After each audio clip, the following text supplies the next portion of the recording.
I'm Florian. I'm president of Dynamic AI. I'm responsible regarding business, and Roman is my counterpart. He's CEO. He's responsible regarding tech. He's also the mastermind behind the AI. So if any technical questions, so it's Roman. And there's also Slu. He's our chief of infrastructure, so he can tell you about all integration topics you have.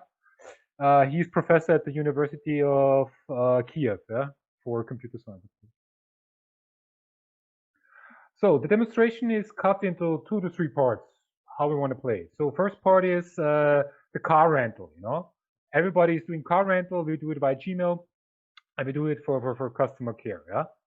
And it's a live demo. And we do a base case, which a bot also can do if you prepare the data. And then I want to go in a completely different direction, yeah? Not car rental, yeah? This is very important. So what we're using is my business inbox. You see this Avaya thing where we signed in.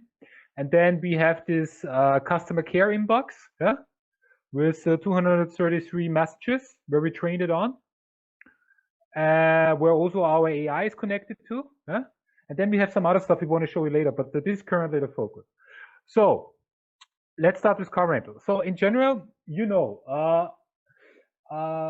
businesses, they have a lot of communication going on with customers, clients, partners, employees, yeah. All these parties, they're shooting in via voice, via mail, via chat, via messaging, everything that's digital, yeah. And that's getting into headquarters, going into hub, going into call center, yeah. And exactly there is where our AI gets in. Our AI is responsible regarding orchestrating all this communication, yeah, because you still need agents because they are non-repetitive things, yeah, like iPhone 3 is coming up by the end of the year, or new Corona measures, yeah. And you also have the databases, yeah. You have a Salesforce, for example, or you have an SAP, or you have Microsoft Dynamics, or whatever database you're using, yeah. And exactly there is where we get in. So 80% is repetitive. This is taken over by the AI, who can draft or automatically reply in the way companies normally do, because we have the data, and also automate the tasks in the backend, what we will show you later on, or route it to the right person, like expert opinion for an insurance case, yeah, has to be routed to the right department, yeah. All these things, yeah, our system can do. So the case where we start with you is customer care for car rental, of course. We have 7 categories, invoicing queries, payment problems, cancellation questions, insurance, accidents, question about deposit, logistics like picking up, keeping, etc., etc. Very important as a professional as you are, 233 messages in 7 categories is almost as nothing, because we are not using deep learning.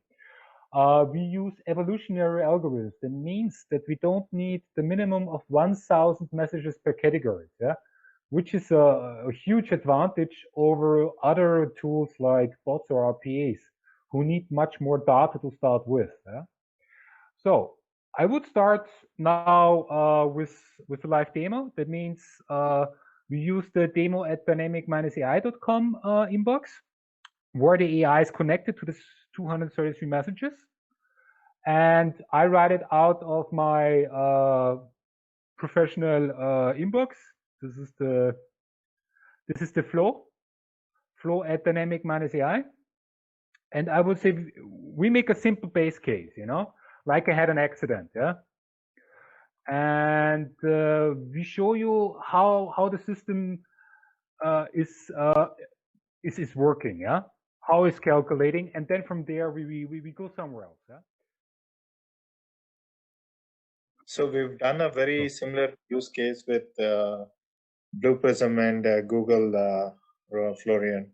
So Blue Prism, Blue Prism picks up the email, and then based on the context, it does a context switch and the routing to the appropriate team. Actually, we just went live a couple of weeks back with a very similar use case. Exactly. So this simple use case can be prepared by Blue Prism, by UiPath, live person, whoever. You give them the data, they manually prepare the data according to to your needs, yeah, to the categories. But you need this NLP guys, the natural language processing guys, yeah. Yes. In our that's where you case, use Google for. Yeah. In our case, we have a system that is really calculating, yeah. That means our system needed 21.3 seconds, and of course, it got it right. So right after the accident, you should stop if you can move. I mean, this is now very simple. Yeah? It's a very simple standard answer. If we have more data, the system picks the best of breed, yeah, of the answers your agents did in the past, yeah, because our system is making a similarity check of the whole data set, yeah, and it's really calculating. Because if you look, yeah, we have this accident 7, yeah, so I had an accident, the police will arrive soon, what should I do with the car? Accuracy 70%, approved, because you train it, yeah, that the AI gets an idea what is correct and what is not correct, yeah. And also then, for example, accident 25, my car went into an accident due to a deep rut in a road. Where should I report the accident? Because it's very important to differentiate our tool to a bot on RPA, because we don't do buzzword search. The system is really looking regarding the whole context, yeah? So is it really the intent, yeah, and the sentiment that it's an accident, or is it something else like insurance, yeah? Because if you look for insurance, this insurance 36, I would like to get full insurance from an accident and crash. How much will it cost? Basically, important point, we don't need employees for this. We don't need NLP, AI, and as engineers, we don't need. Without what you see now, we only put the data to system without any additional works. Great. Then I say thanks for your time and have a great day and stay safe. And see you in the future. Yeah, thank you. Stay safe. Bye. All the best. Bye. Bye.